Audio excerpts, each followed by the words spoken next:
Hum.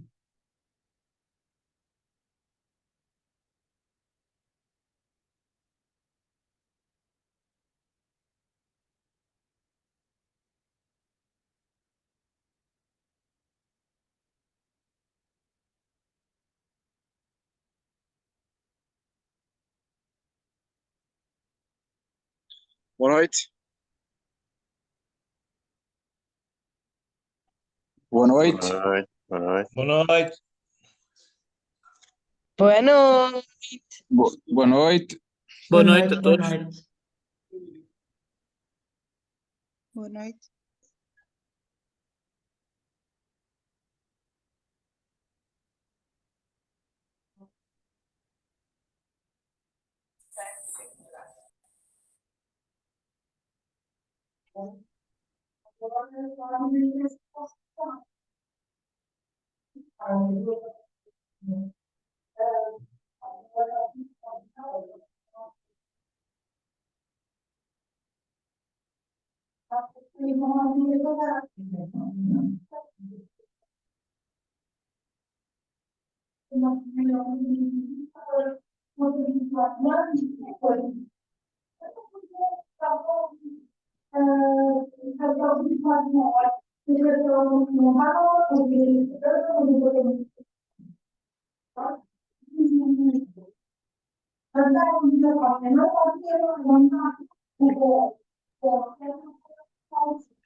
Nelson, ok? Obrigado. Ora, boa noite a todos. Nelson, posso? Podes avançar, sim. Deixa-me só pôr aqui o fundo, que é para não. Nelson, posso? Podes. Bom, vocês estão-me a ver, é? Sim, tá. Estás ótimo. Sim. Sim, tio Canarias, estamos a ver. Ok. Então tá. Antes de mais, boa noite a todos. Antes de passar a palavra aqui ao nosso orador principal, ah, dar-vos as boas noites e agradecer a vossa presença neste webinar. Este tema tem sido polémico nos últimos tempos e obviamente leva-nos aqui sempre a promover discussões saudáveis Está no máximo. e em Tem termos que estar lá de dentro. colocar. Vai tirando o som eles, Nelson, senão a gente não consegue ouvir-se.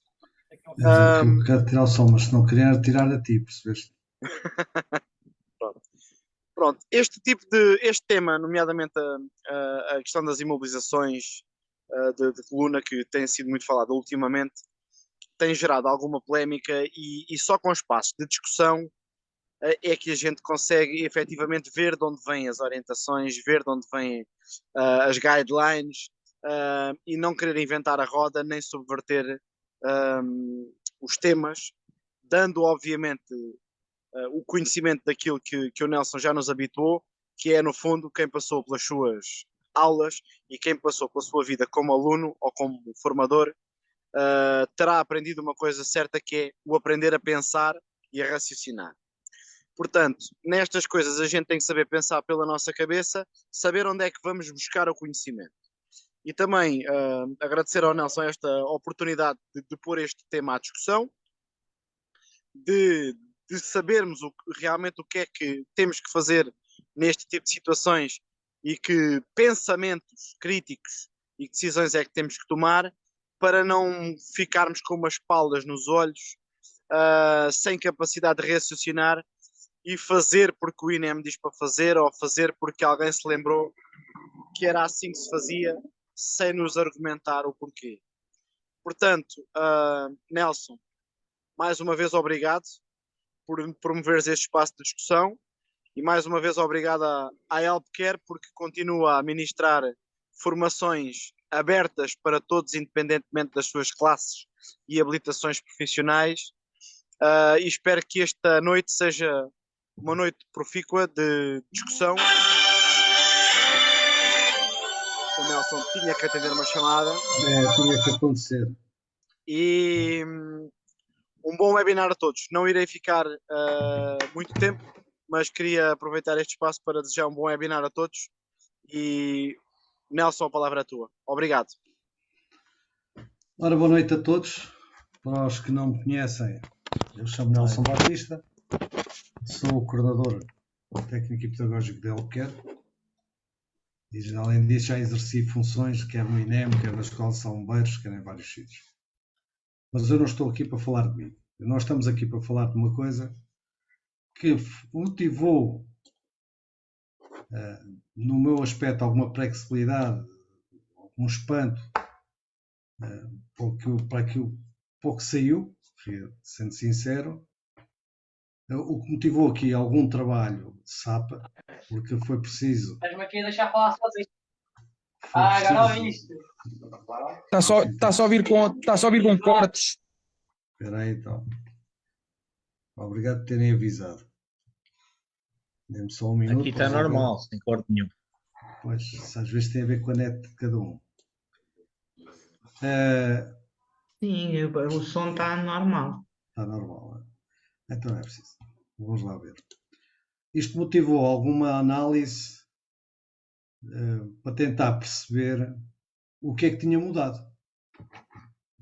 Não é? Porque faz parte da minha profissão acompanhar estas coisas praticamente, sistematicamente e dia a dia.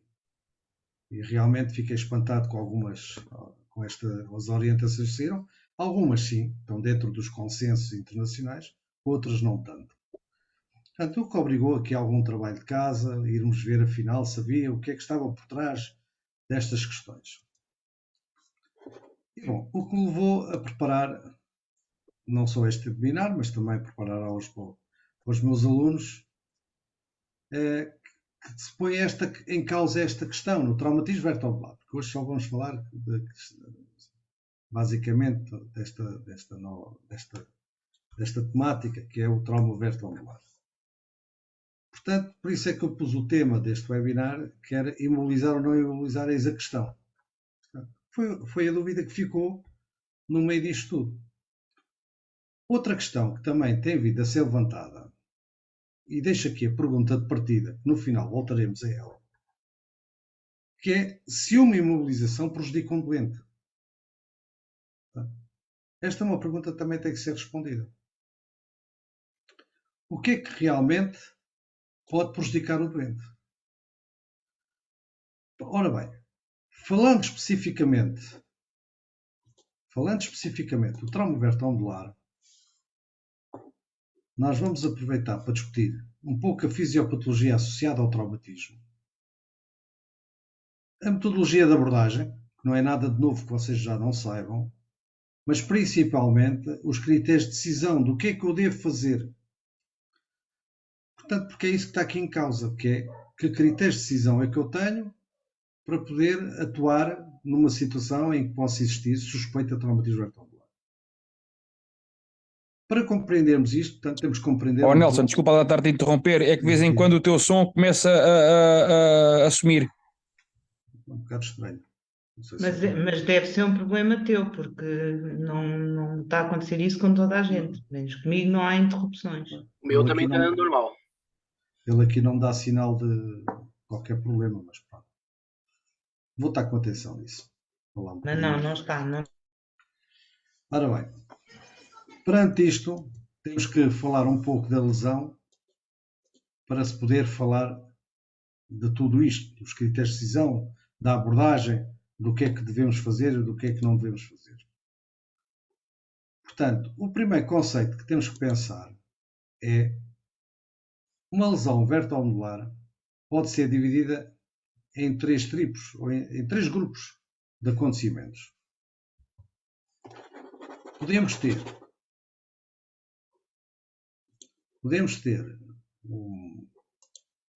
basicamente a lesão do osso, da vértebra, portanto, dos cortes vertebrais. Podemos ter a lesão medular e podemos ter lesões periféricas dos nervos ou até dos próprios vasos da coluna vertebral. E podemos ter tudo junto. Portanto, esta é que é a questão. Podemos ter lesões isoladas, só das vértebras, portanto, fratura dos corpos vertebrais, que é a estrutura óssea. Podemos ter lesão medular e podemos ter lesões periféricas, que vai desde a lesão das artérias vertebrais até às lesões dos nervos, portanto, que saem da coluna. Portanto, é isto que nós temos que começar a pensar. A medula espinal é o que mais nos importa, porque o osso dói, consolida-se e ponto final. Mas o que nos interessa aqui é a parte nervosa, que é a medula espinal e a parte dos nervos, mas principalmente a medula espinal. É a estrutura mais importante, que surge da projeção do tronco cerebral, portanto ela penetra, portanto, o canal raquidiano, o canal medular, no centro das vértebras, e percorre toda a coluna, como iremos ver, até à segunda lombar, portanto, segunda vértebra lombar. Portanto, faz parte do sistema nervoso central, e é tão importante porquê? Porque, de uma linguagem simples, é ela que garante a comunicação bidirecional entre o cérebro, o encéfalo e todas as estruturas do corpo, e faz a relação com o sistema autónomo. Portanto, e daí que temos que pensar, portanto, quando nós falamos destas coisas, não é? Pensar que então uma lesão deste tipo pode provocar uma série de consequências mais ou menos graves, mas tendência sempre para mais grave. Pode, inclusive, levar à morte do doente. Não é? Portanto, passa no canal central, onde tem das vértebras, portanto, o canal medular, em que acompanha, portanto, se temos líquido cefalorraquidiano no nosso encéfalo, vamos ter líquido cefalorraquidiano também portanto, de volta da espinal medula. Daí que temos que ter sempre atenção a isto. Continuando, é a mesma revestida pelas mesmas três meninges que temos que envolvem o encéfalo, portanto, a dura mater, a pia mater e a aracoideia, portanto, revestem também a espinal medula, portanto, é uma projeção do tecido nervoso, portanto, do sistema nervoso central. Dela saem 31 pares de nervos, os chamados nervos pinhais, os raquidianos, que se dividem nos cranianos e raquidianos, e que se ramificam a partir desta medula, portanto, passando pelos canais que existem nas vértebras, quando elas se sobrepõem, que permitem a saída destes nervos. Portanto, ela vai literalmente, então, desde a base do crânio, portanto, do grande orifício do crânio, portanto, até à segunda vértebra lombar. Portanto, a partir daqui temos ramificação nervosa, basicamente, para o abdômen, para a pelvis, para os membros inferiores. Ora bem, a lesão dos corpos vertebrais, que é a mais comum, não é? Portanto, e é aquela que pode implicar mais risco. Porquê? Porque estamos a falar de um osso fraturado em que faz uma esquíbula, tudo depende do sítio onde esta fratura ocorre. É muito comum nos acidentes de viação, 48% a 66% de vítimas são resultantes de acidentes de viação. As quedas, este processo é agravado, ou seja, com maior risco nos idosos, porque já têm osteoporose, já têm maior fragilidade óssea, portanto, são as vítimas em que o potencial de lesão ocorre com muito mais facilidade, ou vítimas com lesões pré-existentes, por exemplo, que já tenham hernias discais ou outras patologias da coluna. Um risco elevado nos alcoolizados e sobre o efeito de drogas, porquê? Porque muitas vezes estas substâncias mascaram as queixas e muitas vezes não se consegue aferir se existe ou não existe uma queixa. Portanto, esse é que é um facto. Pode também ocorrer por trauma direto do eixo vertebral, muito associado às quedas. Pode existir outras causas, principalmente os mergulhos em superfícies com pouca profundidade, como as piscinas, os lagos, os rios, por aí fora. Os baleados. Nos baleados há uma incidência de 4 a 5% de vítimas que apresentam lesão vertebromedular.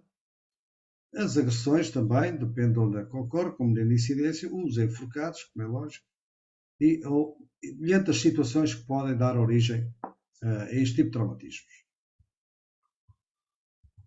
Portanto, este tipo de lesões podem então ser fraturas, não é? Que podem envolver e vão envolver os corpos vertebrais, as lâminas do próximo pedicos espinhosos, articulares e transversos. Pode haver deslocamento dos corpos vertebrais que comprometem as facetas, que são esta parte que nós podemos observar na parte posterior da coluna, onde as vértebras assentam na sua parte posterior, tem depois as apófises espinhosas, que é nesses intervalos que vão passar depois as ramificações nervosas. Portanto, pode haver subluxações que podem provocar a ruptura dos ligamentos sem lesão óssea, mas lá está, quer dizer que pode haver aqui um movimento exuberante, pode não haver fratura da vértebra, mas pode haver lesão da própria espinal medula. Portanto. E pode haver também lesões que, por exemplo, das estruturas vasculares que acompanham a coluna.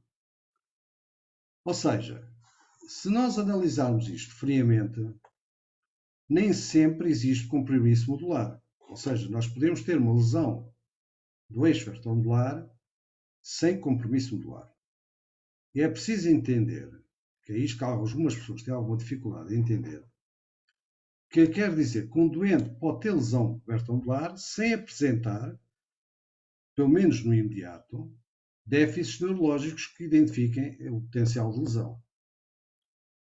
Portanto, agora, uma coisa é certa, qualquer lesão dos corpos vertebrais cria maior instabilidade e aumenta o risco, não existindo lesão medular, desta vir a existir. Basta que, num movimento mais inadvertido, a tal esquíbula que se formou da fratura do corpo vertebral ou a falta de suporte de apoio destas vértebras provoquem um traumatismo da espinal medula e aí vamos ter de certeza, pode ser no imediato ou a posterior, com uma determinada evolução, podemos ter déficits neurológicos. Portanto, nem sempre existem déficits neurológicos que nos permitam aferir com uma certeza absoluta que existe uma lesão medular.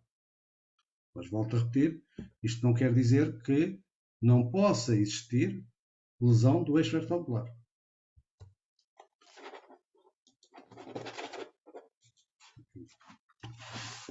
Continuando então.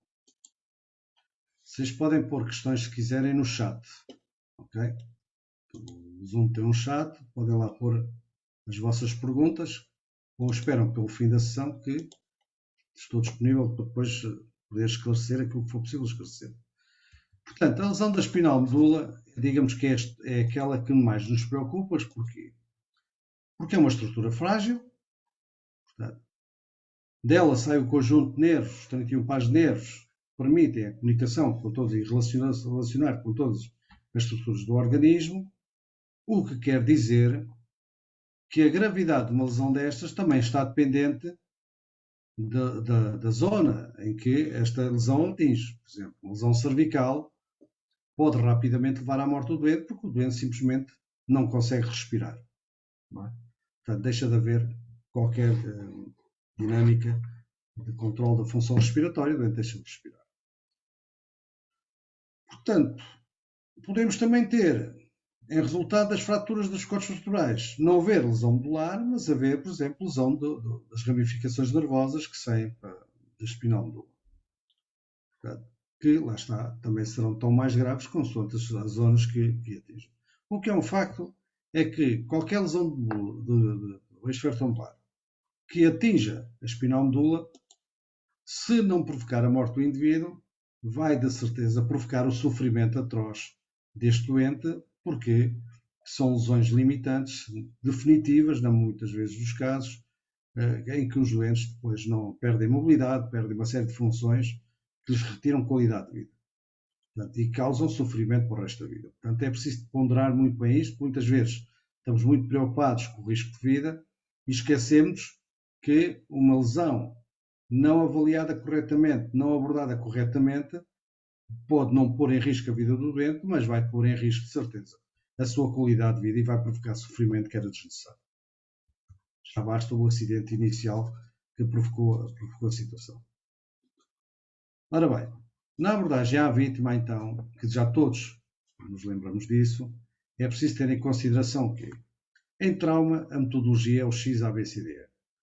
O X ou C, X ou C é igual, no início, vem com esta nova terminologia, que é o controle da hemorragia maciça, é a prioridade. Portanto, o indivíduo com uma lesão de coluna pode ficar vivo, mas se sangrar até à morte, certeza que não é a proteção da coluna que o vai salvar. Portanto, é um primeiro princípio que temos de pensar. A lesão cervical acaba por ser a mais comum porque a estrutura cervical, ou seja, é a mais frágil, porque são as vértebras que têm menor rigidez, não é rigidez, desculpem, têm menor volume, portanto são mais estreitas, mais finas, facilmente são atingidas. Porquê? Porque também só têm que suportar o peso da cabeça, enquanto as dorsais e as lombares já começam a suportar o peso do tronco. Portanto, é fundamental a estabilização cervical. A estabilização cervical, portanto, é o quê? É uma prioridade. A estabilização cervical é uma prioridade, até despiste da lesão, já vamos falar disso. Deve ser manual e deve ser mantida durante toda a abordagem, durante todo o exame físico, até que a lesão seja despistada. Possa-nos, com uma certeza, não digo totalmente absoluta, mas praticamente absoluta, que não há indicadores de lesão vertebral. Portanto, deve ser mantida durante todo o processo. Não deve ser realizada com o colar cervical. O colar cervical não é uma prioridade, portanto, pode ser uma necessidade, mas não é uma prioridade. Ok? Portanto, e o colar cervical não imobiliza o eixo vertebral, não imobiliza a coluna cervical, pelo que, mesmo com colar cervical, mesmo que se decida por um colar cervical, deve ser mantida a fixação manual da cabeça. Ora bem, quais são os principais indicadores a dar indicação que podemos estar perante o traumatismo vertebral? Dor no eixo vertebral. Ponto. É preciso recordar que a dor em trauma indica sempre uma anormalidade. E temos que pensar que os ossos que doem mais nos traumatismos são os ossos longos. O húmero, o rádio, o cúbito, o fémur, a tíbia, o prónio, a grelha costal são os que mais doem. As vértebras, a dor é muito baixa de intensidade, é de baixa intensidade. E muitas vezes a dor é mais exuberante das estruturas musculares. Portanto, não tanto do osso, mas das estruturas musculares. Portanto, é facilmente possível que o doente não refira ou não indique aquela queixa, porque se tiver uma fratura de um membro ou de uma grelha costal, é que vai doer mais, é aquele que vai se queixar mais. A outra questão é que a dor não é só identificada por nós perguntarmos ao doente se lhe dói alguma coisa. É preciso também que não exista dor à palpação. Portanto, a dor só deve ser despistada depois de duas coisas que têm que ser feitas. Perguntar ao doente onde é que lhe dói e, à palpação do eixo vertebral, não haver queixa. Depois temos outra questão, que é, então, a existência de déficits neurológicos, sensitivos e motores. Bom, esses déficits podem ser parestesias, portanto, perda de sensibilidade, perda de mobilidade, portanto, o local, depende do tipo de lesão, pode ser uma monoplegia, uma monoparésia, pode ser uma tetraplegia, uma paraplegia, depois depende da gravidade da lesão. Quando a lesão da medula é parcial, o doente vai apresentar déficits sensitivos, alguns déficits motores, mas mantém alguma função, pode gradualmente perder. Quando a lesão é total, não há qualquer sensibilidade nem mobilidade abaixo da lesão. Bem como também não vai haver dor. Portanto, o doente abaixo da lesão perde as respostas todas. Em vítimas inconscientes não é possível aferir se o doente tem ou não tem lesão vertebral. Portanto, vítimas de trauma inconscientes devem ser consideradas como se tivessem um traumatismo vertebral. O mesmo acontece às vítimas com alteração de estado mental, seja qual for a razão, por TCE, por drogas, álcool, etc. Portanto, não é possível aferir com uma garantia que não existem queixas, portanto, deve também ser considerado a existência de traumatismo vertebral.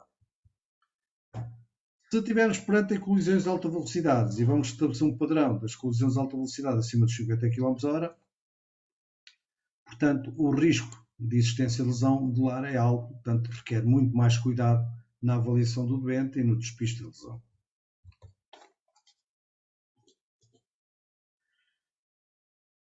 Quando temos intrusão do habitáculo nos acidentes de viação, nestes casos a probabilidade de termos lesão vertebral é muito alta, até porque quer dizer que a colisão foi de alta velocidade, o que temos aqui movimentos antero-posteriores da cabeça ou laterais, consoante a colisão do veículo, e isto quer dizer que este movimento excessivo da cabeça, quer na projeção para a frente e depois no seu movimento posterior para trás, quer em movimentos laterais, pode levar a subluxações dos corpos posturais, principalmente a cervical, com maior gravidade na criança que está presa no dispositivo de contenção, seja a cadeirinha, seja o ovo, em que ela fica presa, ou seja, ela impede a projeção do corpo, mas não impede a projeção da cabeça, como no adulto que vai dentro do veículo. O cinto de segurança também o mantém seguro contra o banco, mas não impede a projeção da cabeça.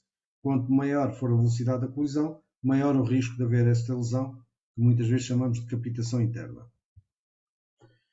As quedas consideradas 3 vezes a altura da vítima, em particular nas quedas de pés, em que há lesão dos pés, lesões principalmente dos calcâneos, também devemos suspeitar traumatismo vertebral e a imobilização deve ser considerada. Portanto, em todas estas situações está recomendado e está considerada a imobilização. Portanto, é fundamental que a imobilização, seja qual for a técnica que eu vá usar, garanta o alinhamento do eixo vertebral nariz ouvido. Portanto, seja qual for o processo, seja um processo de extração, seja um processo de transporte, seja o que for, a imobilização tem que garantir o alinhamento do eixo vertebral, dentro do possível. Já vamos falar também disso. É fundamental manter a estabilidade do eixo vertebral, não produzir movimentos desnecessários e fazer a manobra que produza o menor movimento possível que beneficie o doente. Não é aquela que lá, pronto, é mais confortável para mim, para que é que eu vou estar com estas coisas, não é? Não, é aquela que produza o menor movimento possível, que garanta a maior estabilidade, portanto, e que este movimento, se tiver que ser feito, seja garantido o tal alinhamento do eixo vertebral, é aquilo que a gente costuma dizer, um movimento em bloco. Depois da imobilização e na fixação da cervical, ou estamos num processo de extração, garantir a fixação manual da cabeça, desta forma, garantir a fixação do tronco, e a utilização de estabilizadores de cabeça ou de outro dispositivo que tenha o mesmo objetivo.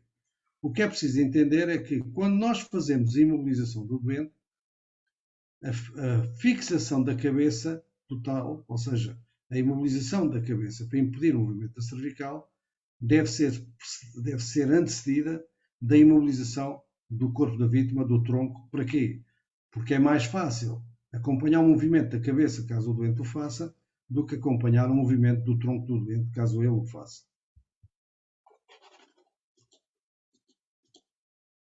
Portanto, durante a extração, manter esta estabilização da cabeça. Se houver movimento por parte do doente, acompanhar o movimento, tentar evitar, não forçar, não contrariar de forma exuberante o movimento, mas acompanhar e limitar o movimento. O uso do colar cervical deve ser considerado também, mas lá está, não na primeira abordagem, mas na extração do doente. É aquilo que eu costumo recomendar, apesar do colar cervical não ser uma prioridade, ele deve ser usado sempre que eu vá fazer uma extração do doente e vou produzir algum movimento, se tal for possível, e não houver contraindicações, devemos usar um colar cervical. Portanto, desde que exista alinhamento cervical, portanto, não há aplicação de colares cervicais em vítimas sem que esteja a cervical alinhada, ou seja, o eixo de nariz-umbigo tem que estar garantido, portanto, e, logicamente, devemos produzir o menor movimento possível na aplicação do colar. E este deve ter o tamanho adequado. E é aqui que está a maior falha da utilização do colar cervical. É no tamanho. Os colares são todos bons. São erradamente aplicados. Não existem, que procurar-se não existem contraindicações, como pode ser não haver possibilidade de alinhamento, elimina logo o critério de utilização de colar, a existência de lesões do pescoço, principalmente a traqueia e edemas do pescoço, porquê?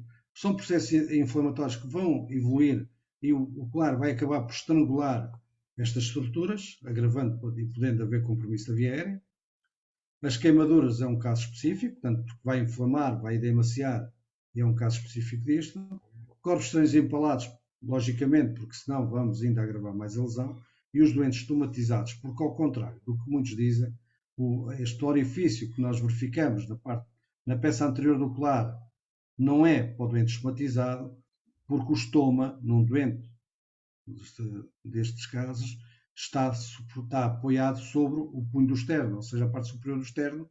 Isso é precisamente a zona onde o vértice inferior da peça anterior do colar deve suportar-se. Portanto, se ele tiver cânula, então, muito menos, ou das duas uma, ou tapamos o orifício, ou podemos magoar o doente ainda mais, porque vamos fazer pressão sobre a cânula que ele usa.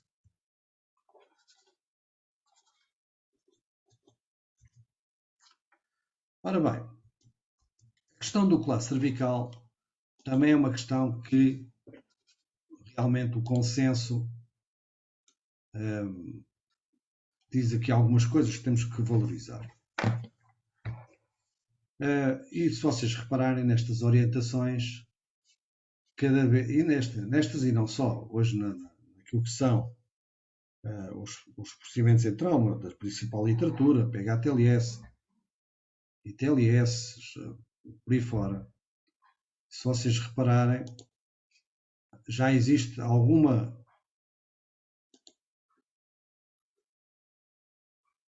peço desculpa, houve aqui um problema.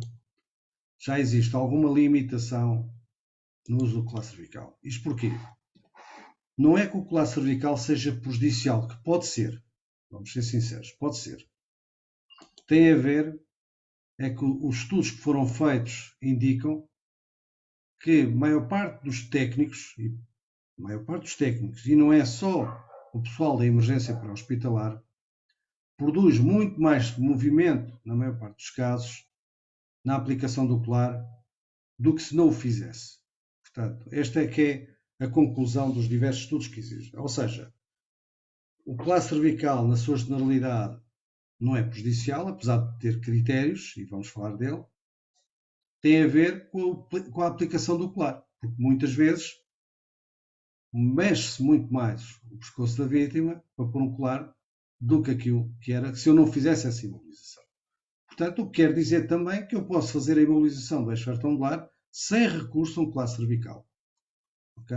Portanto, não há aqui nenhum fantasma, nem nenhum problema que venha aqui criar algum problema de maior. O que é preciso é garantir a estabilidade do eixo vertebral. Isso consegue-se com a retirada do movimento, que é isso que a imobilização quer. Retirar o movimento ao eixo vertebral para o manter o mais estável possível e, desta forma, manter a estabilidade dos corpos vertebrais, impedindo assim, ou reduzindo assim, o risco de lesão que possa vir a existir desse movimento.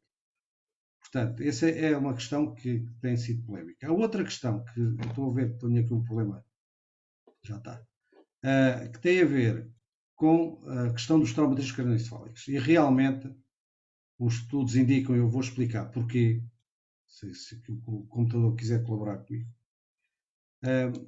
que tem a ver com as compressões da jugular externa. Portanto, deixa-me só conseguir pôr aqui a apresentação, porque isto, não sei porquê, é o problema das tecnologias. Crashou. Portanto, o que é que aconteceu agora?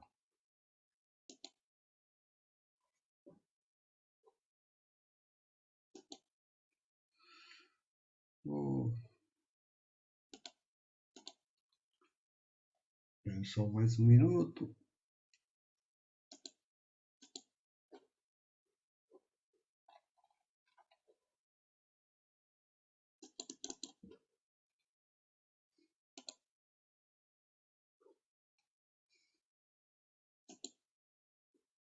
Ok.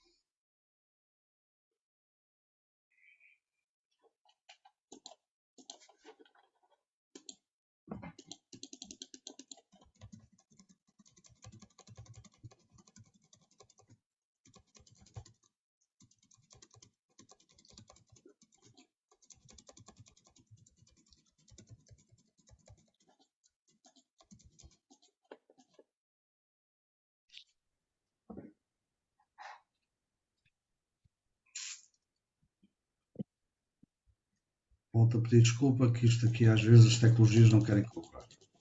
E este é um caso específico disso.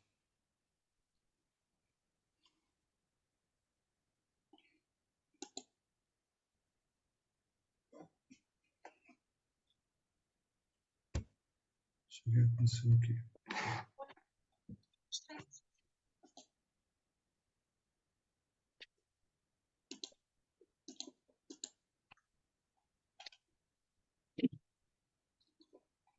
Estamos aqui.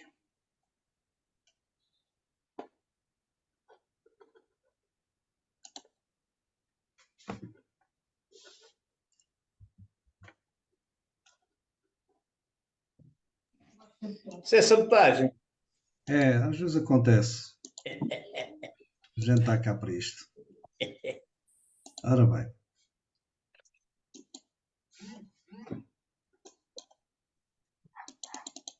Já foi outra vez. Ok. Posso? Interessei.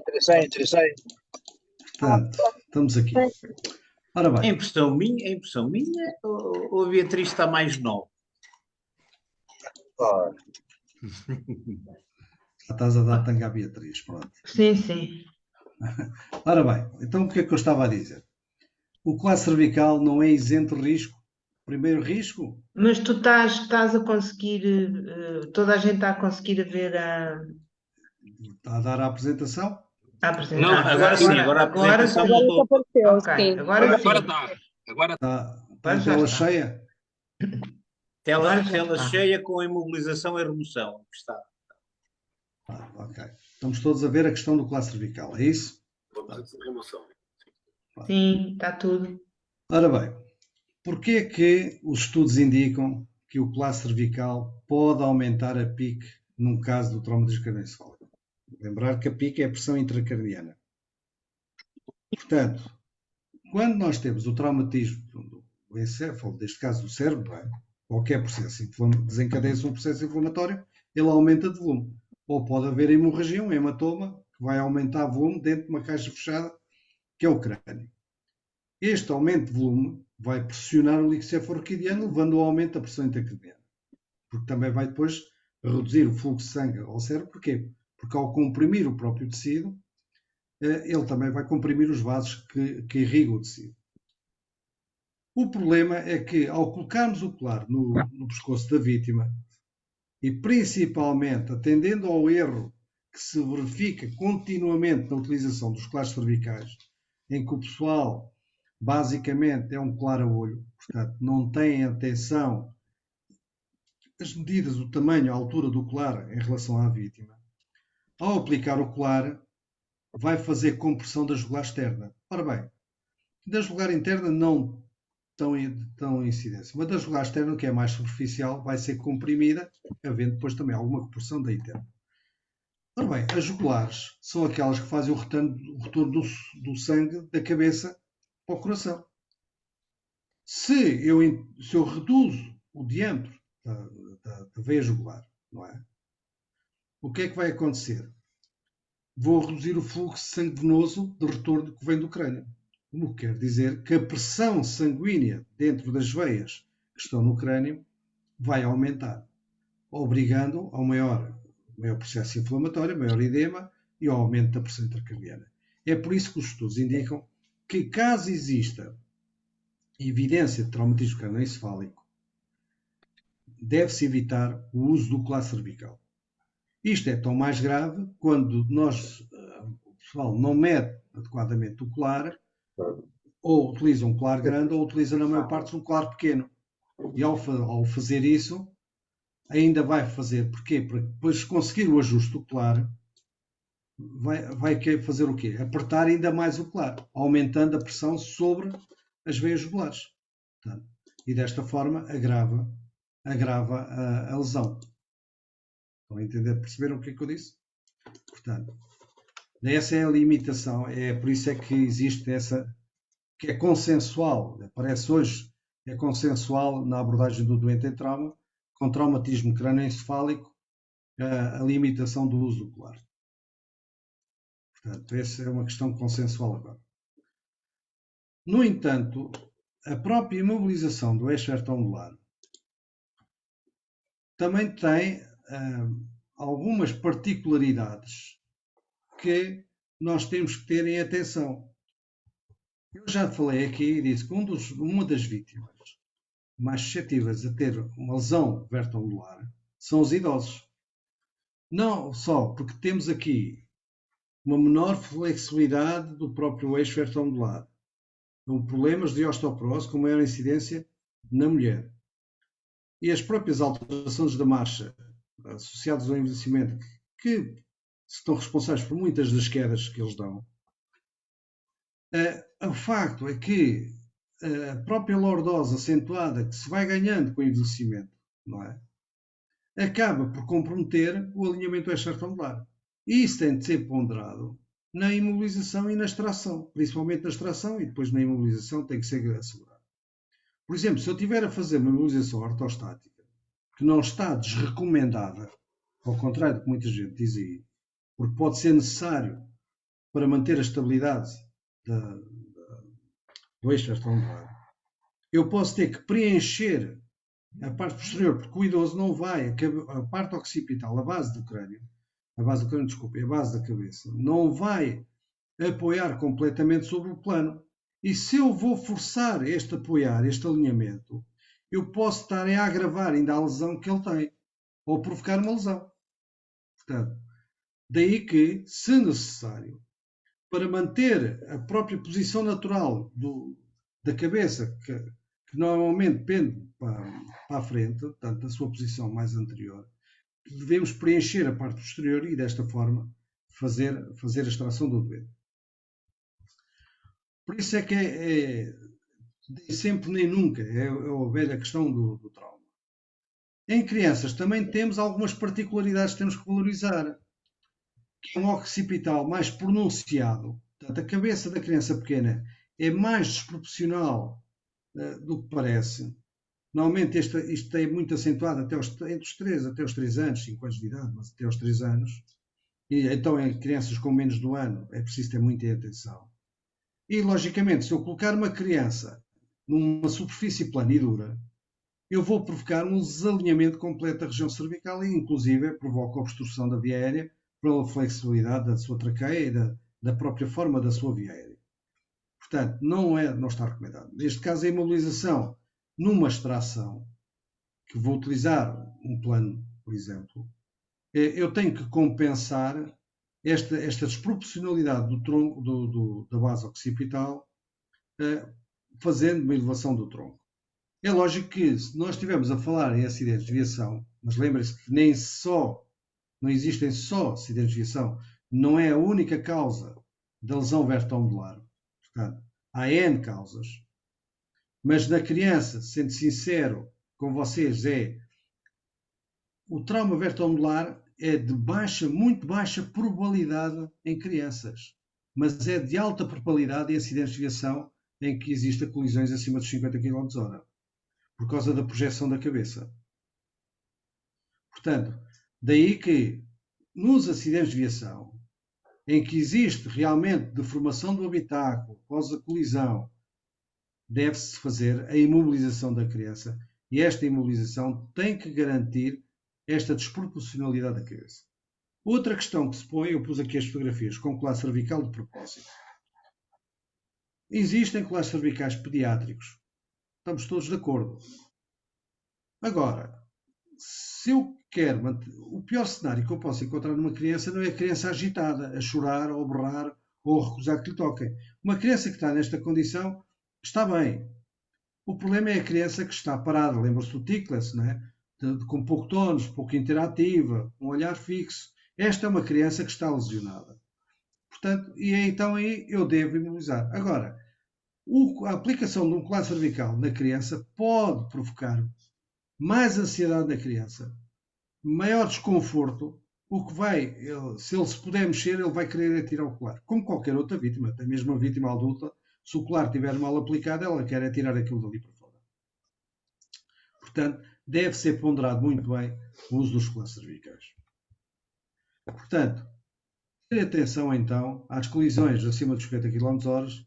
Porquê? Porque temos projeção na cabeça e temos um risco enorme da tal subluxação dos corpos vertebrais e haver aquilo que se chama-se uma decapitação interna. Depois temos doentes com outras patologias. Eu, por acaso, não pus aqui a hernia discal, mas ponho esta, que é para vocês também perceberem, que há doentes que, pela sua patologia de base, não alinham. Portanto, quando nós falamos do alinhamento do eixo angular, é sempre ajustado e adaptado à situação do passado daquele doente, não é? Portanto, tentar perceber isso. É lógico que às vezes não conseguimos saber e seguimos os estándares, mas, por isso, se o doente estiver consciente, devemos falar com o doente. O doente não é um objeto, portanto, é um ser humano, está ali e nós temos que comunicar com ele, precisa da nossa ajuda. Portanto, neste caso, então, temos um desalinhamento do eixo angular, às vezes desalinhamento das próprias ancas, dos ombros, que é um caso típico. Portanto, não permite muitas vezes o alinhamento adequado, se necessário, na imobilização, preencher os espaços livres, ou seja, vamos ver que, depois o que vamos falar aqui é basicamente usar sempre a maca de vácuo. Portanto, uma imobilização, então, consiste, e neste caso particular do eixo angular, em restringir os movimentos da coluna vertebral. Portanto, é este o objetivo de uma imobilização. Quer durante a sua extração, ou melhor, antes da extração, durante o seu exame físico, durante todos os procedimentos, durante a extração e durante o transporte. Portanto, lembrar e repetir isto. Durante todo o processo, temos que garantir o alinhamento possível, durante isto que falamos agora, não é? E selecionar a técnica que garanta o menor movimento possível, mantenha a estabilidade do eixo angular, que seja executar no menor tempo possível, reduza o risco de agravamento da lesão e seja o mais confortável possível. Portanto, é isto que se pretende. Portanto, as técnicas são ferramentas, não são soluções. A solução é a vossa cabeça, é a vossa capacidade de análise, de interpretação dos sinais e sintomas, do cenário, associar aos mecanismos de lesão e tomarem uma decisão. E depois garantir, durante o processo que eu decido, que é este o processo que eu vou usar para a extração daquele doente ou para o seu transporte, tem que respeitar estas regras. Conceitos. Temos então o conceito de extração controlada. A vítima é extraída pelos técnicos com recurso à técnica adequada à sua situação clínica, quer dizer que não existe risco de vida, portanto, neste caso. Temos o conceito de autoextração. A vítima sai pelos seus meios sem auxílio do técnico. E temos aqui o que chama-se autoextração guiada, em que a vítima sai pelos seus meios orientada e auxiliada pelo técnico. O que é que isto quer dizer? Bem, porque temos a extração imediata, desculpe, eu estava-me a esquecer, que é quando existe um compromisso sem solução da via aérea, da respiração ou da circulação. A extração controlada, então, é uma decisão, não é? Em que implica que a manobra a aplicar deve preservar sempre a imobilização do eixo angular. Como nós vemos nestas imagens, ela pode ser feita com recurso ao colete de extração associado a um plano duro ou pode ser feita só com o plano duro, numa extração a 3/4 ou à retaguarda. Pode ser utilizada em qualquer espaço em que seja necessário ser aplicada e vamos ter que ajustar o procedimento ao espaço que nós temos. Mas para aplicar a extração controlada, eu tenho que ter acesso total à vítima. Ou seja, todos os procedimentos de movimentação do doente são feitos por nós, pela equipa. Portanto, pode ser realizada com recurso ao colete de extração associado ao plano duro, associado ao plano duro só, a uma maca pluma, uma maca scoop, ou uma técnica de levantamento ao regulamento. De qualquer das formas, digo-vos já, que se desde o momento em que eu tenho uma maca pluma comigo, não vou levantar a vítima nenhuma com recurso ao levantamento ou fazer um regulamento para a extração da vítima. Utilizo a maca pluma. A autoextração é aplicável quando? Quando o doente está consciente e orientado e não tem queixas. Portanto, ao exame físico não houve qualquer queixa, não está sob o efeito de drogas ou álcool. Quer dizer que neste caso, se o doente não tem qualquer queixa, e queixa, estamos a falar, não só não se queixa, como eu na palpação do eixo vertebral, no doente não referiu qualquer queixa. Portanto, se ele está consciente, está orientado, e como costuma-se dizer, levanta-te e anda. Agora, há uma pergunta que vocês têm que se responder, por isso é que as decisões têm que ser sempre ponderadas. Que é, então, porquê é que o doente não saiu, por exemplo, do veículo ou do sítio em que está, pelos seus meios, se ele está consciente, orientado e não tem queixas? Lembrem-se que uma lesão medular, portanto, grave, o doente pode não ter qualquer dor. Também não tem qualquer sensibilidade nem qualquer mobilidade. Portanto, é uma coisa que tem que ser bem ponderada. Ok, porquê é que ele não saiu daquele sítio? Olha, se calhar estava frio, estava a chover e ali estava bem. Ok, se é isso, tudo bem, saia.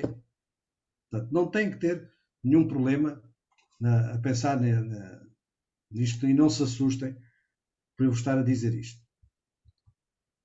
Portanto, a autoextração guiada é outra conversa. E é aqui que os atuais especialistas em trauma fizeram alguma confusão na interpretação dos estudos. Porque isto é verdade. Hoje há estudos para tudo.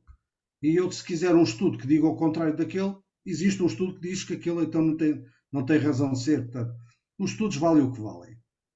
Depende dos objetivos e de quem os patrocinou. É bom que tenhamos noção disso. Portanto, é um erro enorme nós olharmos de forma cega para as coisas e não vermos isto de uma forma mais abrangente, mais lata, em que tenhamos todas as considerações aqui em valor.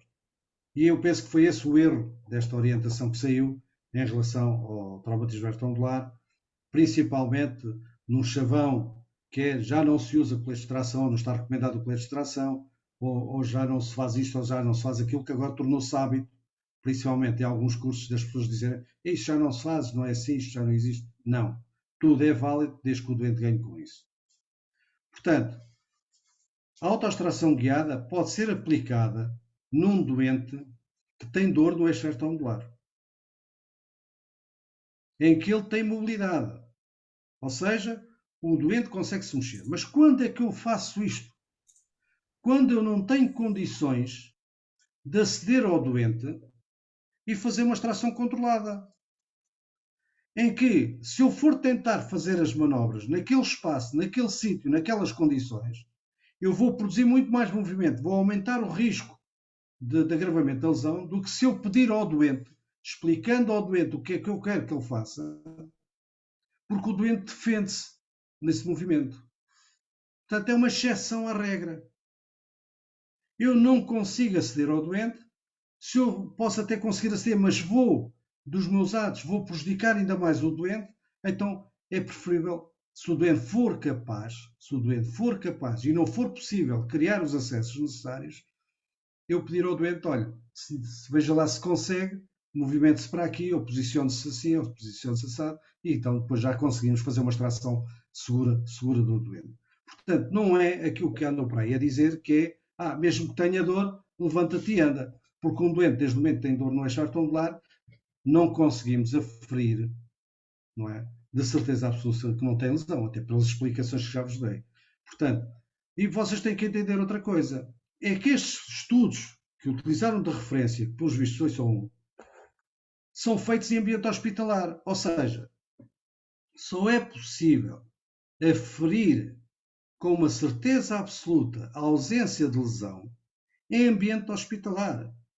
Não é possível, com base nas queixas, nos sinais, nos sintomas, dizer este doente não tem lesão vértebro-anular.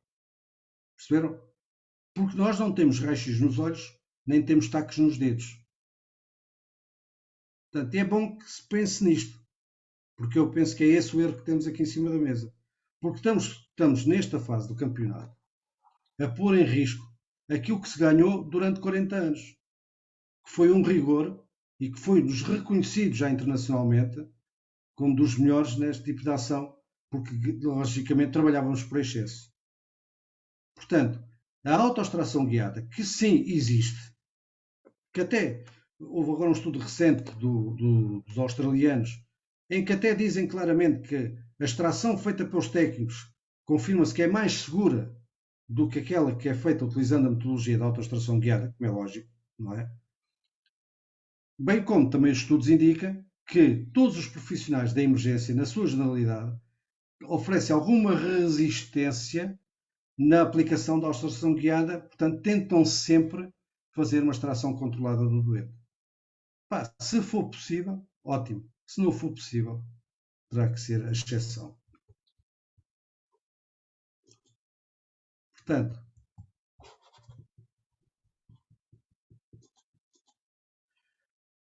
neste caso particular, então, o doente sai pelos seus meios, ou posiciona-se naquilo que a gente pretende, sobre a orientação da equipa.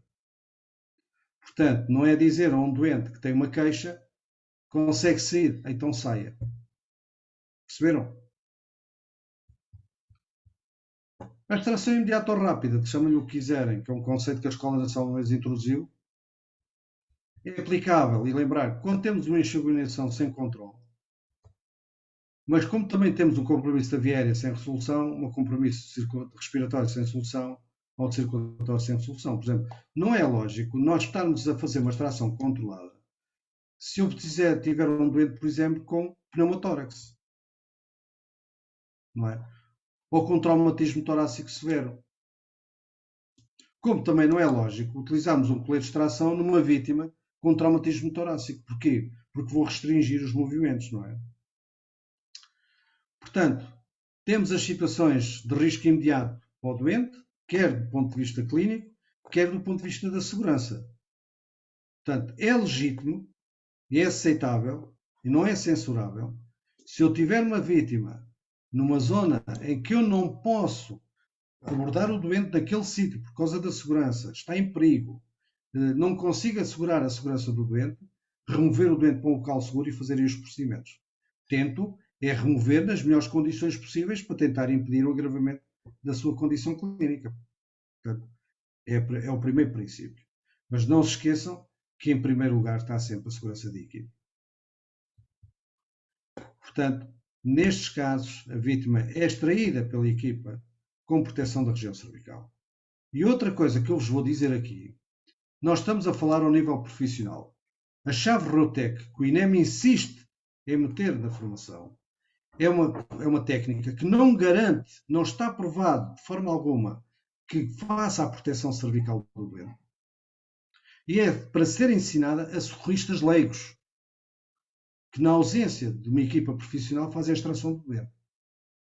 Quando estamos a falar a este nível, nós estamos a falar de extrações controladas, em que toda a equipa colabora, em que temos que envolver no mínimo 3 elementos nesta extração. Portanto, é para isso que existem os técnicos, é para isso que existem as equipas de salvamento e desencarceramento. Portanto, em termos de técnicas, existem N técnicas, todas elas são válidas, desde que sejam aplicadas no doente certo. Portanto, e da forma correta, como é lógico, não é? Portanto, não vale a pena estarmos aqui a discutir se a técnica A é melhor ou se a técnica B é pior. Não interessa, isso é uma decisão que é vossa. Vocês é que estão no terreno. Vocês é que têm o doente à vossa frente. Vocês é que avaliar o doente. E a extração de vítimas é uma competência dos corpos de bombeiros. O salvamento é uma competência dos corpos de bombeiros. Não se esqueçam disso. Não é exclusiva, mas é o principal agente que tem que garantir esse tipo de ações de socorro no local dos incidentes. A tração controlada. Logicamente, já vamos recorrer quase sempre a um colar cervical. Eu recomendo sempre colares cervicais ajustáveis. Os colares cervicais têm várias desvantagens por causa de existirem vários tamanhos que só vêm complicar, não é? Um colar ajustável tem a vantagem de termos vários tamanhos num colar só, o que facilita quer a seleção do tamanho, quer o transporte. Portanto, reduz substancialmente a margem de erro e permite sempre a correção sem movimento, se for necessário, já depois do doente extraído.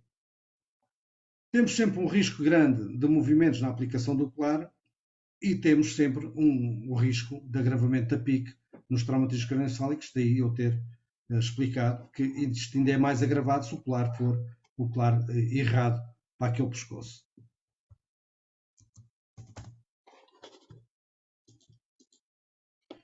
Portanto, não se esqueçam que há vítimas que não está recomendada a colocação de colar cervical. Lesões do pescoço, lesões inflamatórias, as queimaduras, os objetos empalados, os dentes estomatizados. Portanto, não há problema nenhum em fazermos uma imobilização do eixo vertebral sem colar. Okay? O que eu recomendo, mas não é uma obrigação, é nas extrações, se possível, fazê-la com colar. Ok? O colete de extração, que também foi posto em causa. Em lado nenhum existe algum indicador que já não se usa colete de extrações. Até porque a sua função é a extração. Pode ser utilizado em outro tipo de procedimentos, para outro tipo de lesões, como fratura da anca, fratura da pelvis, etc, etc, etc. É lógico, eu também concordo, que se eu tenho acesso ao doente, se eu tenho espaço, principalmente o doente encarcerado, a morosidade que leva à aplicação de um colete, às vezes tem que ser ponderada. Eu posso fazer uma extração controlada segura, com um plano duro, com uma remoção a 3/4 à retaguarda ou à retaguarda só. Portanto, se calhar não é necessário, estamos a perder tanto tempo a pôr o colete. Mas agora vejam isto de outro ponto de vista, que é, eu estou a fazer uma extração numa situação em que aquele acesso vai ser moroso, a retirada do doente vai ser morosa, vai haver movimentos, porque o próprio procedimento de criação de acessos que assim o leva. Então, se já vamos demorar para a extração, então é completamente indicado aplicar o colete de extração se não houver outras contraindicações, não é? Como, por exemplo, como eu já falei há pouco, haver traumatismo torácico, que o colete vai comprometer ainda mais a função respiratória. Portanto, tudo depende. Portanto, qual é o cenário que eu tenho, quais são as condições que eu tenho e, logicamente, decido nesse sentido. Agora, há uma coisa que vocês têm que ter atenção. O colete de extração não serve para fazer extrações verticais. Ou seja, se eu tiver que tirar o doente, que eu utilizei um colete de extração, imagina, está num posto, num buraco qualquer, numa vala, em que vamos ter que fazer uma remoção na vertical, não é com o suporte do colete. O colete pode lá estar aplicado, mas tem que se aplicar um arnês de elevação no doente. Porque se vocês fazem a subida puxando pelo colete, o colete não está preparado, pelo menos estes coletes standards não estão preparados, e as fivelas vão abrir e depois fica com o doente, se for preciso, pendurado pela cabeça ou cai completamente no solo à conta desta fragilidade que o colete tem. Portanto, não se deve fazer. O plano duro. O plano duro é, digamos, quase um cavalo de batalha ao longo de mais de 30 anos. O conceito de plano duro surgiu de um conceito de tala. Portanto, o conceito de tala é eliminar o movimento, portanto, daí a regra da imobilização de membros que se fixa as articulações acima e abaixo do foco de fratura. Quando se pensou nisto para a coluna, foi a mesma coisa. A tábua permite que se elimine o movimento das articulações do eixo vertebral. Portanto, é este o conceito do plano duro. Mas só está recomendado para a extração do doente. E isto não é recente. Isto já é muito antigo. Pelo menos há 30 anos, não é? Porque eu sou muito novo nisto, ando nisto há meia dúzia de dias, que se diz sempre extração plano duro, transporte maca de vácuo. Mas infelizmente continuamos a assistir a transportes de doentes no plano duro. Às vezes do Algarve para Lisboa. Ou de Coimbra para o Porto. Isto não faz qualquer sentido. Porque isto é só prejudicar o doente. Portanto, vantagens. É extremamente desconfortável. Vai provocar dor por compressão dos tecidos moles. Portanto, as chamadas zonas de pressão. Esta compressão prolongada, resultante do transporte de manter a vítima em cima do plano, que não é 10 minutos do hospital, é os 10 minutos do hospital ou os 15 minutos do hospital, mais a meia hora ou 3/4 horas ou 2 horas que ele vai estar em cima do plano até sair dele no hospital. Isto vai levar à compressão dos tecidos moles, vai desencadear a isquémia destes tecidos nas zonas de pressão e vai dar origem a úlceras de pressão. Isto provoca dor. Se o doente estiver consciente, ele vai mexer-se por tudo quanto é sítio porque não suporta a dor. E aquilo que é o objetivo, que é mantermos o doente o mais quieto possível, perdeu-se. Mas, se for um doente realmente que já esteja paraplégico ou tetraplégico, não vai sentir dor naquelas zonas. E não se vai mexer, não vai aliviar os pontos de pressão. E isto vai desencadear a isquémia. A isquémia vai levar à necrose e dali a 4 ou 5 ou 6 dias ele tem um buraco, tem uma úlcera, tem uma ferida naquele sítio, que ainda vai complicar mais a recuperação do doente, que já por si é má. Por isso é que os americanos, alguns estados, recentemente, nos últimos 5 anos, retiraram os planos duros das ambulâncias e só os mantêm nos prontos-socorros. Portanto, nos veículos de combate e desencarceramento. E tem razão.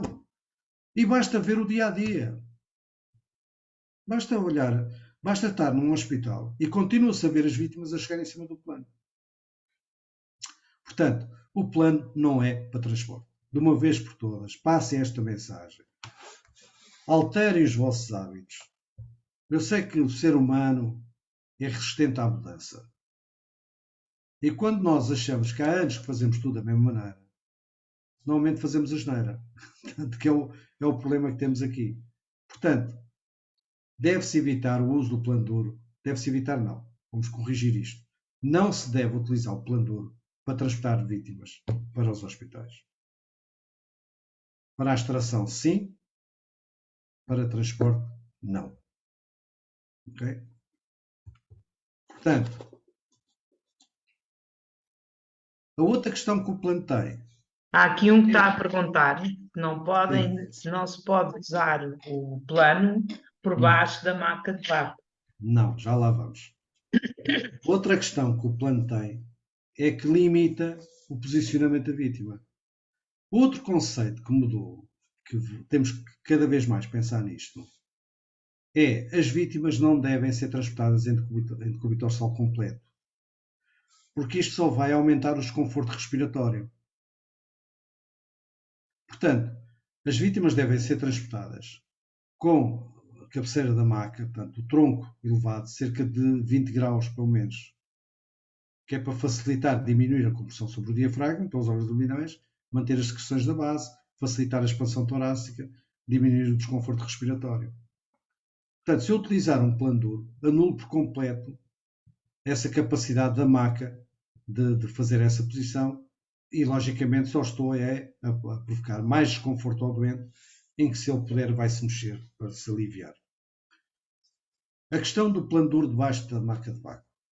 Bom, esse conceito existiu quando nós recomendávamos o uso, eu digo nós porque eu estive sempre nestes grupos de trabalho, recomendava-se o uso da maca de vácuo para a extração dos doentes. Para se ir buscar os doentes, principalmente ao domicílio, aqui, ali, não sei o quê. Isto deu origem que muitas macas se danificaram, ficavam furadas, por aí fora. Mas há uma coisa que a maca de vácuo não consegue manter, que é a estabilidade. Ou seja, se eu não tiver algo plano por baixo da maca, ela vai deformar.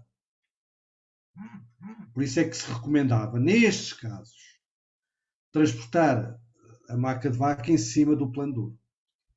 A maca de uma ambulância de emergência já é um plano duro, articulado. O que quer dizer que não há qualquer justificação para ter o plano duro debaixo da maca de vaca na maca da ambulância. Muito menos aquilo que eu, ironicamente, apelidei aqui há uns tempos, porque se eu ir dos gajos com muitas ideias, que é a técnica sanduíche. Que era que, para poupar tempo, o doente, já que está no plano duro, vai para dentro da maca de vaca com plano duro e tudo. Bom, então para que é que eu estou a utilizar a maca de vaca? Portanto, o doente é transferido do plano duro para a maca de vaca. E há uma coisa que vocês têm que entender. Se este minuto que vocês levam a fazer transferência do doente do plano duro ou da maca pluma para a maca de vaca, se a vida do doente depende desse minuto, esse doente está morto. Portanto, basicamente podemos dizer que não é esse timing que vai condicionar a situação clínica do doente ou que vai prejudicar. Agora, há uma coisa que eu vos tenho que vos dizer. Se eu faço uma remoção com maca pluma, eu transfiro logicamente o doente diretamente para a maca de vaca, não transfiro para um plano duro. Se eu tenho em cima de um plano duro, se eu tiver gente suficiente para fazer um levantamento em bloco, tudo bem, é só levantar 2, 3 centímetros, tira-se o plano e o problema está resolvido. Se eu não tiver, vão buscar a pluma e façam. Perceberam? Portanto, agora, manter o plano duro não tem qualquer indicação, nem sequer só vai prejudicar o doente. Portanto, é bom que tenham noção disso. Espero ter respondido à questão. Não sei se há mais alguma, mas pronto. Essa foi uma existência que o pessoal foi mantendo ao longo dos anos por causa destes conceitos, como eu vos expliquei, que vinham de trás.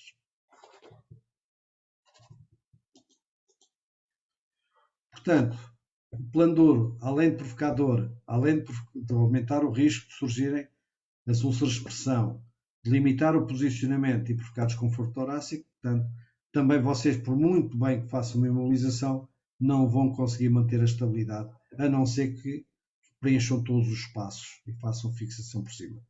Agora, há uma coisa que eu tenho que vos dizer, que é, quando é que eu devo, na extração, imobilizar a vítima do plano e quando é que eu posso prescindir disto? É lógico, se eu estou a fazer uma remoção do doente num local distante, em que vamos ter que percorrer algum espaço, a vítima deve vir imobilizada no plano duro, com os respectivos cintos, aranha, os 5 cintos, e com a cabeça fixa, que pode ser fixa só com uma tira de adesivo, ou com um imobilizador simples, não precisam estar a usar aquele imobilizador tradicional. Porquê? Porque a seguir vamos tirar tudo.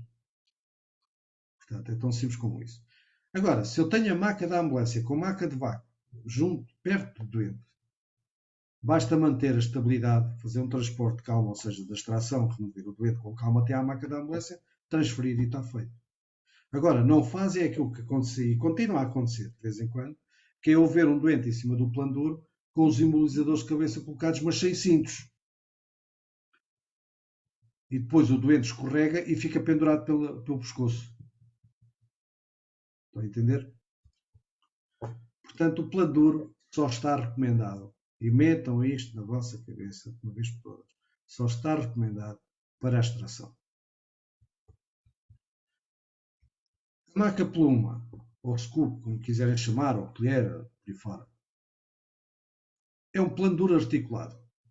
Portanto, tudo o que eu falei contra o plano duro, vou falar contra, nem vou me repetir. É o mesmo para a maca pluma. Portanto, só deve ser utilizado para a remoção do doente. Agora, há uma coisa que eu vos digo.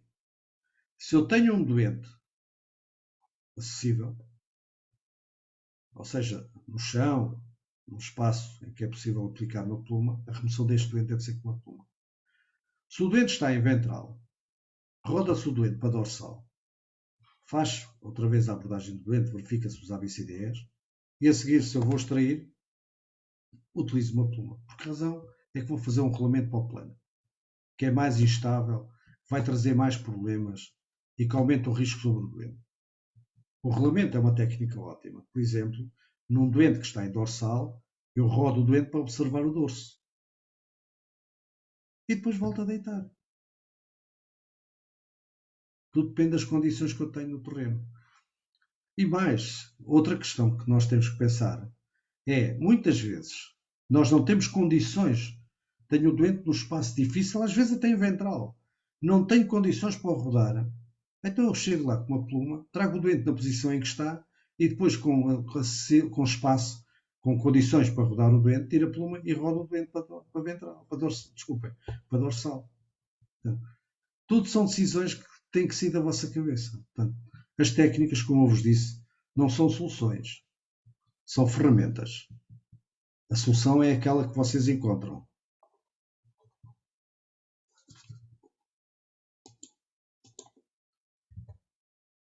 A reter, então.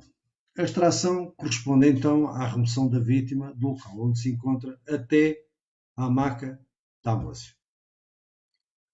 Deve-se usar a técnica e o meio que garanta a estabilidade do eixo retangular, que produza o menor movimento possível e adequada ao quadro clínico que eu tenho ali à minha frente, ou seja, aquilo que é o resultado da avaliação do doente.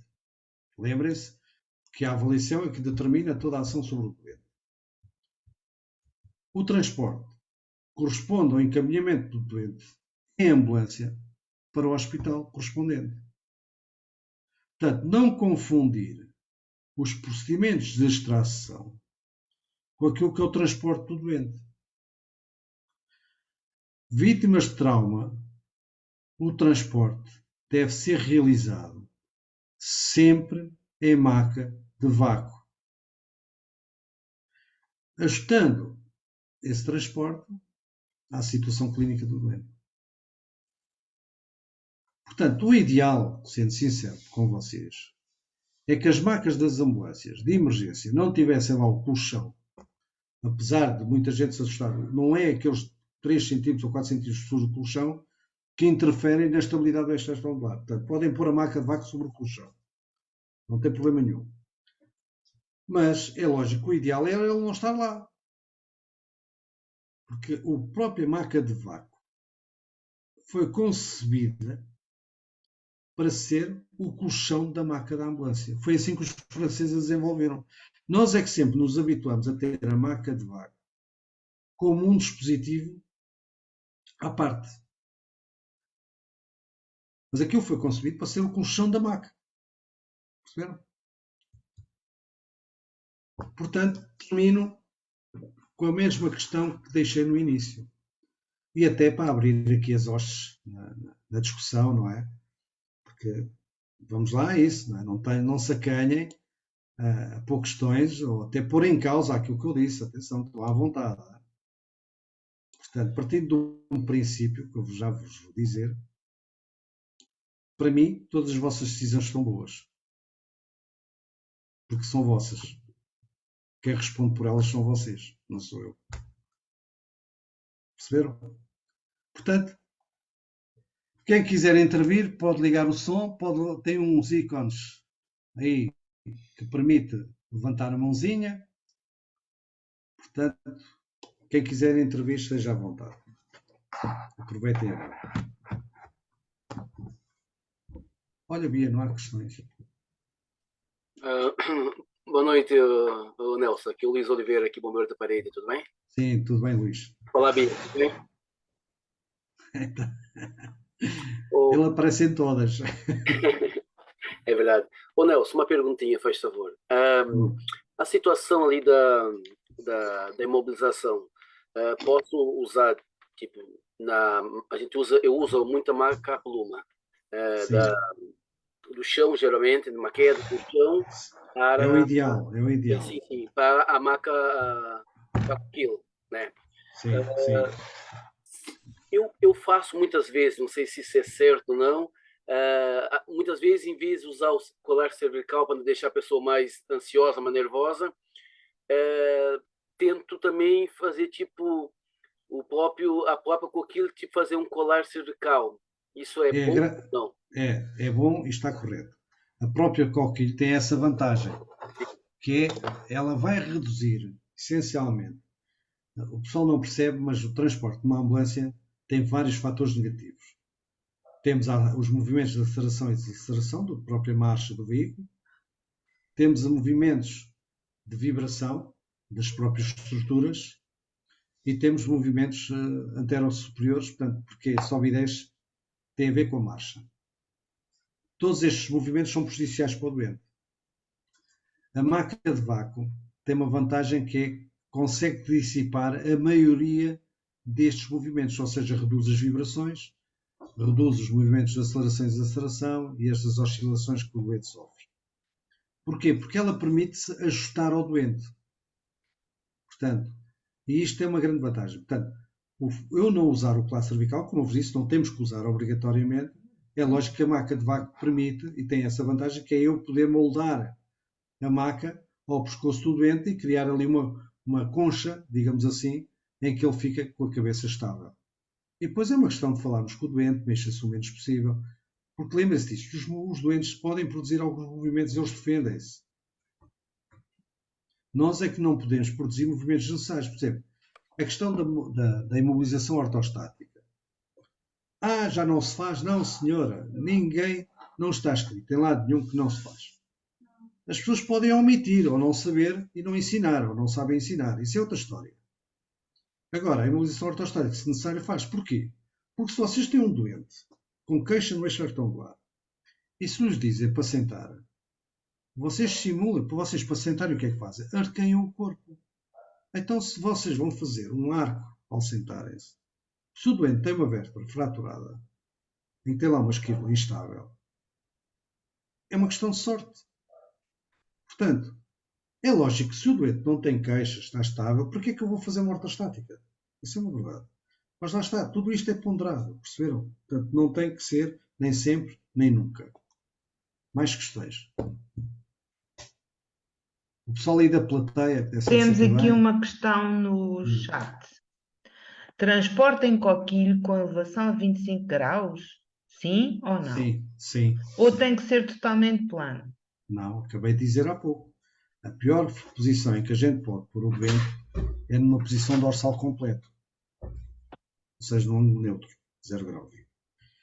Porquê? O pessoal tem noção que com a maca de vácuo a única hipótese é deixar o doente em decúbito dorsal, em plano. Não. E não, Vocês a maca têm pode que perceber, ser... nós só temos espinal medula até à segunda vértebra lombar.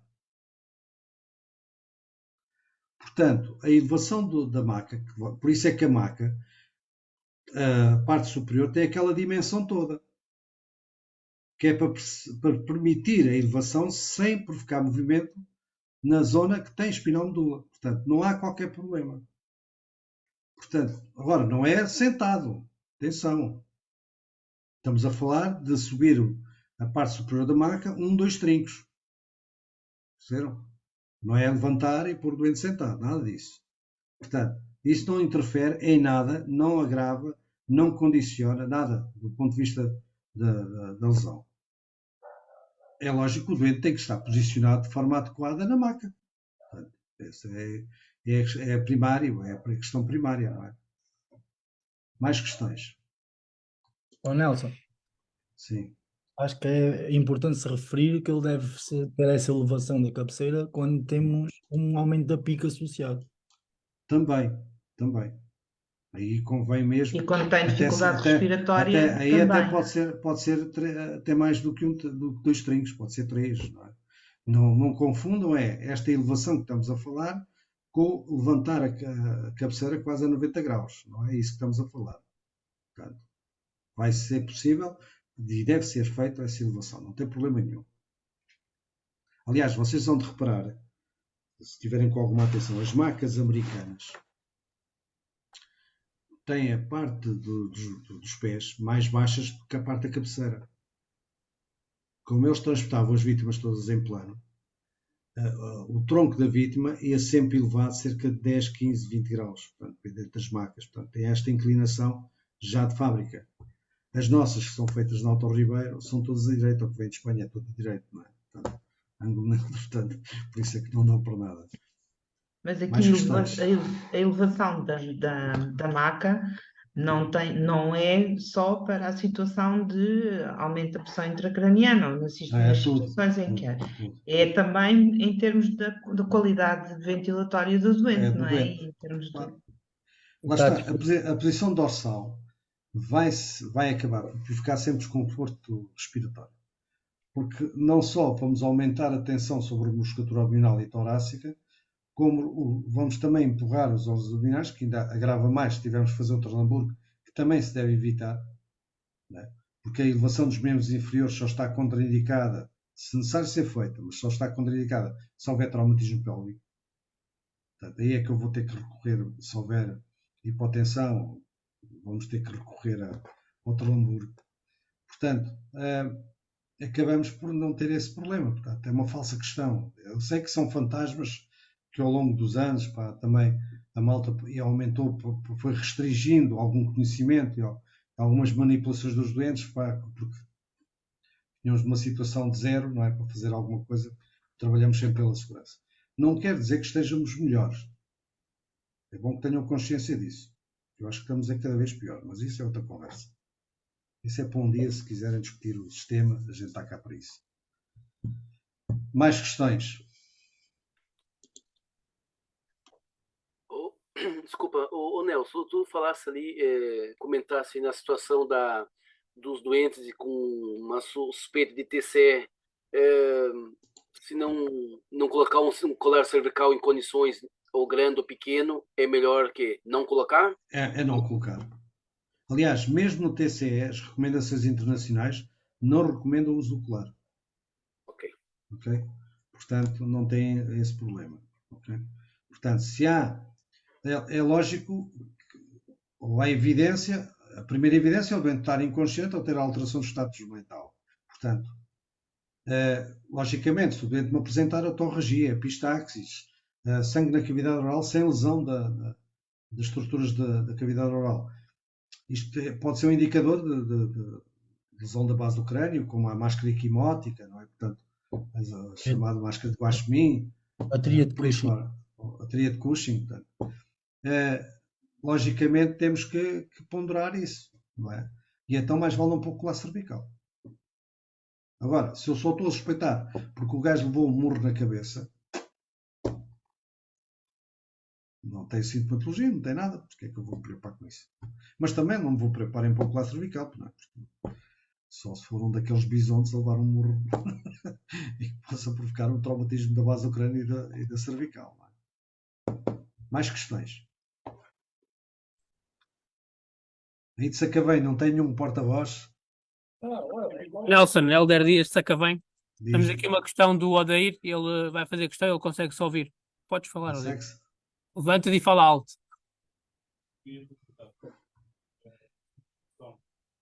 Não consigo. Não consegue ouvir? Não consigo. Eu queria perguntar, que a estabilização deve ser mantida em todo o processo, ao fazer uma extração no plano duro, por exemplo, e depois ter que passar para o coquilho, se essa interrupção não pode causar, prejudicar a vida, tendo em conta a pergunta. Se for mal feita, a transferência pode. Acho que isso responde um bocado à questão que eu deixei aqui para terminarmos. Da mesma forma como a imobilização pode prejudicar um doente se for mal feita, porque não há imobilização nenhuma que seja bem feita que prejudique um doente. Da mesma forma que qualquer técnica que seja feita pode prejudicar um doente, se for mal feita. Portanto, não é verdade aquilo que às vezes andam a dizer aí, como um chavão que eu vi aqui há tempos, não interessa de quem, que começa uma intervenção a dizer que 90 e tal % das imobilizações prejudicam o doente. Não é verdade. Mas estava lá a pôr mal feitas, já passava a ser verdade. Mas aí não é 90 e tal %, é 100%. Da mesma forma que se eu estou a adotar uma técnica que é de transferência do doente, ela tem que ser bem feita. Por isso é que eu vos disse, se não têm condições para fazer um levantamento em bloco, pegam na maca-pluma e fazem a remoção do doente, né? Levantam o doente com a pluma e retiram o plano e baixam. E tiram a pluma e acabou o problema resolvido. Portanto, logicamente, é sempre assim que tem que funcionar. Mais alguma questão?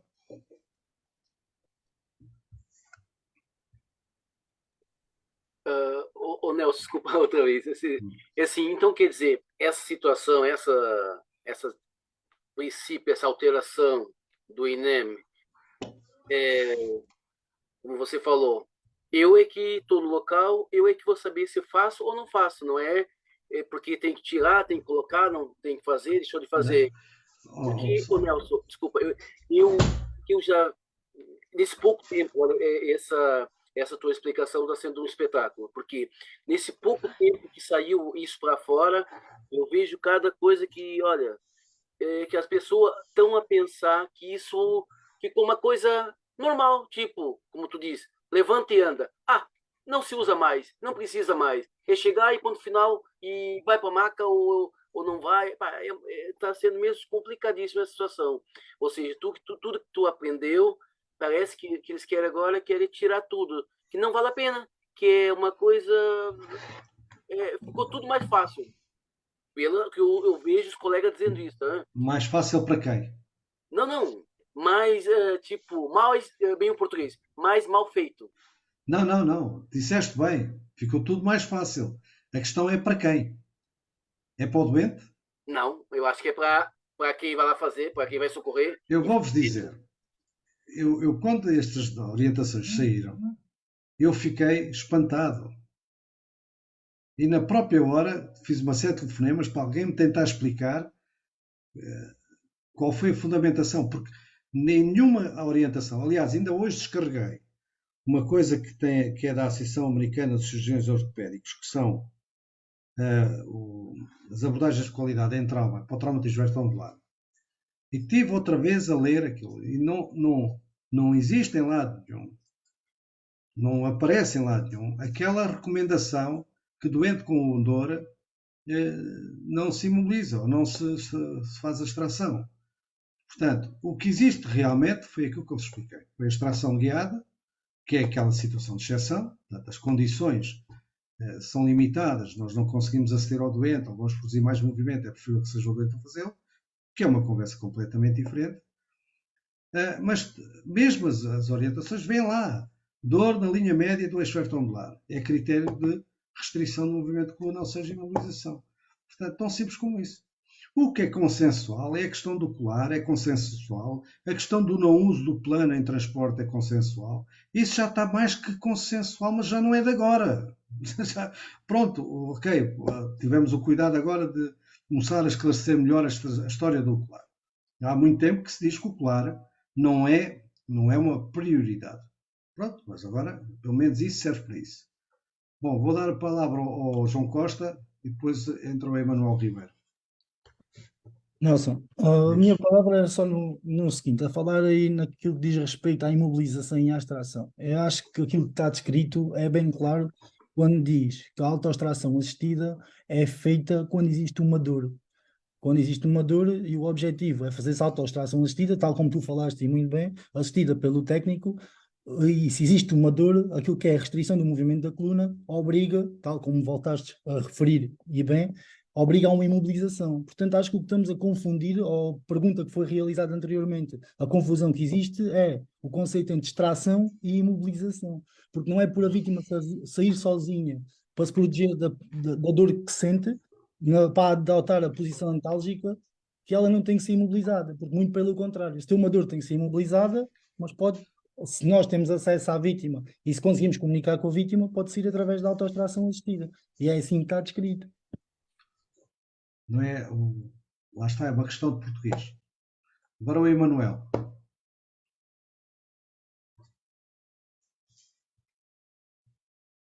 Eu era mesmo essa questão. Boa noite, antes de mais.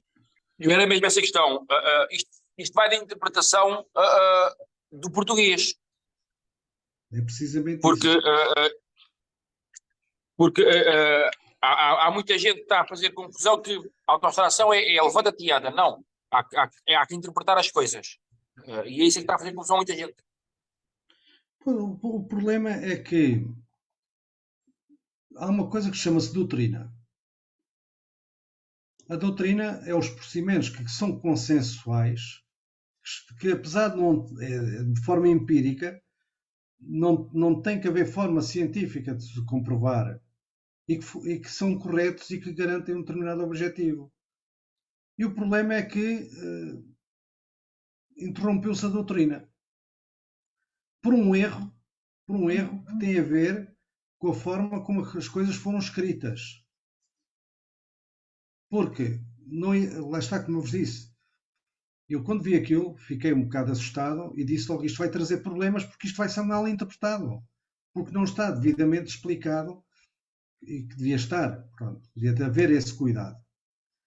E o que é um facto é que, quer a gente goste, quer não, há muita boa gente, como vocês já referiram, que agora já não se faz isto, então bora, levanta-te e anda, como alguém afirmar, já não se usa o colete. Depende. Como eu vos disse, é lógico que se eu tenho condições de extração colete da vítima, com recurso ao plano, uma extração controlada, 3/4 controlada, à retaguarda, sem uso do colete, é segura, é eficaz, tenho gente para isso, tudo bem, é o que eu faço. Se eu puder evitar o uso, evito. Mas há situações em que eu não vou poder evitar o uso para proteger o doente. Portanto, é tudo uma questão de bom senso e de interpretação das coisas. Portanto, não há nenhuma técnica de levanta-teada. O ABC